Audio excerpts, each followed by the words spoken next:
Today we're ranking the best genetic strong points, meaning it's the best part of your physique. We're going to be ranking it from God's favorite all the way down to trash. You guys cried about the bad genetics tier list. Just know we're coming from the lens of building a AAA physique that's athletic, aesthetic, and attractive. Yeah, we're not here to oil up on stage in a sparkly G-banger. First up, we have big triceps. So big triceps, I honestly think they look insane. Yeah, triceps make up 2/3 of your arm. The guys that fill out sleeves the most always have big triceps. I'm gonna say if you have genetically really good triceps, I'm gonna put it in aesthetic as fuck, I'm not gonna lie. Next we have a big wide back.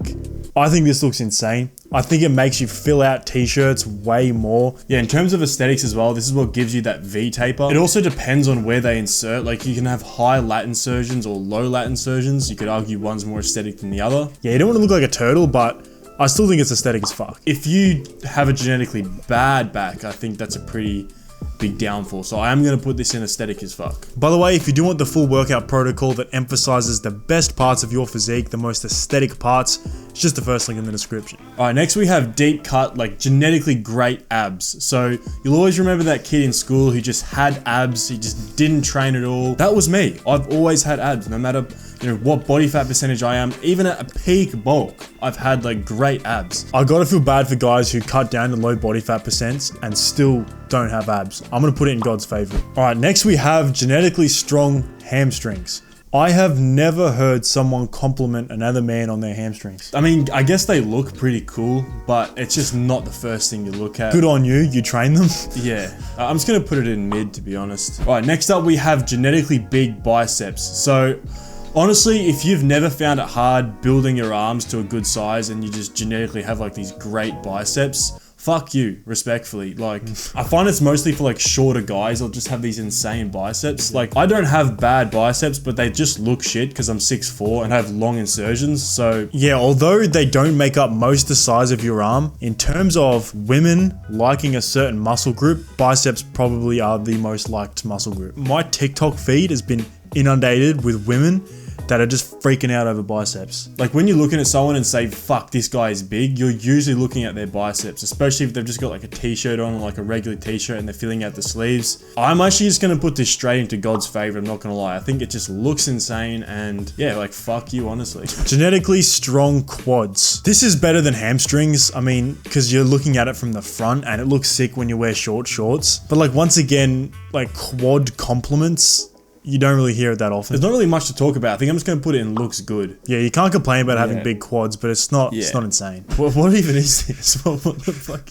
Who is this guy? Next we have a strong neck. This actually sucks. This is like a massive cause of sleep apnea. Yeah, I mean like in terms of facial aesthetics, we have a good friend who does looks maxing and he knows that neck size is important. But the thing is, even if you genetically have a bad neck, your neck muscles are actually one of the easiest muscles to train and get bigger. So like you'll see some of these jiu-jitsu fighters or boxing fighters like Mike Tyson just have these massive necks as a byproduct of just doing like basic neck training. So it's not a hard muscle group to train. I'm not going to put it in trash. I think it's going to go into mid. All right, next we have BBC.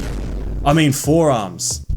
Who made these pictures? Yeah, I think big forearms look sick. Once again, they're a pretty easy muscle group to train. I think it's a super masculine, cool look. I don't think it's like aesthetic as fuck though. It's not like aesthetic. It's like cool to have and it's like a novelty. Yeah, it might be cool for like when you're like meeting your girlfriend's dad or something and you shake his hand and he's just looking at your fucking jacked forearms. Yeah, I'm just gonna put it in looks good. Next we have a big, thick, juicy set of glutes. By the way guys, we're talking about men here. Women would be a completely different story, but if you're a guy with some gat, I think this is honestly like a pretty good thing. I'm not gonna lie. Like this is, despite popular belief, one of the most attractive muscle groups in terms of female appeal. Yeah, believe it or not, bro, she's judging you every time you go to grab the towel and you walk away. I think it's great. If you got some movement going on back there, I'm gonna put it in. Well, I can't put it in aesthetic. It doesn't deserve to be aesthetic, but I will put it in looks good. Pause. No diddy. Next we have the Death Star delts, strong shoulders. So if you have genetically round capped delts,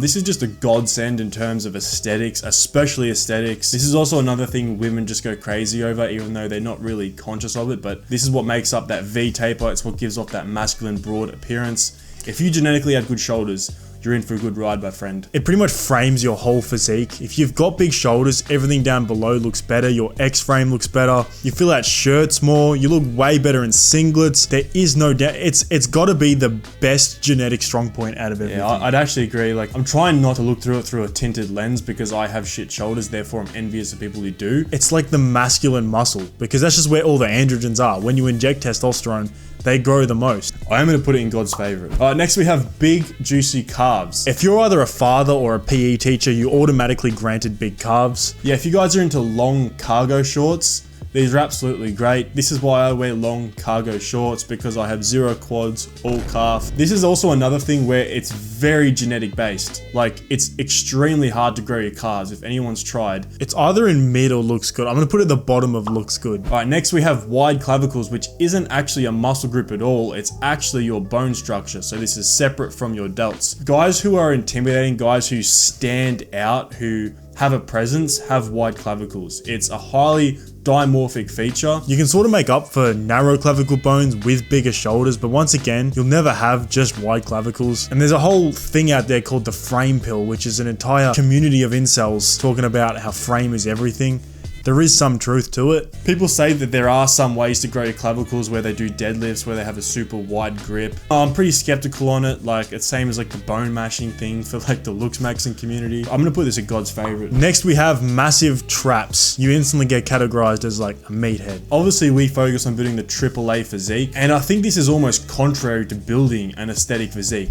Bear with me, guys. So this is if you have extremely overdeveloped traps, where to the point where it just looks silly. And basically all it's doing is making your clavicles or your shoulders look smaller than they actually are. I mean, I have terrible traps and I don't think I've complained about it once. And I complain a lot. I'm not even gonna say someone with massive traps looks better than someone with no traps. So I'm gonna put it in mid. People are gonna cry about that. Next we have a big chest, big bulbous titties. A big chest is great. This is also another thing that women love. They love squeezing them, laying on them. It's also gonna help you fill out your shirts. Your shirts will just fit differently. I still think you can have an overdeveloped chest though, where it does look a bit silly. It does look like you can milk it almost. I am gonna put it in aesthetic as fuck though. So that's pretty much it, guys. You always have a problem with how we ordered this, so let us know how you would reorder this, or if you would. If you're having trouble building the AAA physique for free, you can literally put your email down below, and over 30 days we'll send you 30 of some of the most autistic specific workout hacks that will build you that AAA physique that you greatly desire. Love yous all.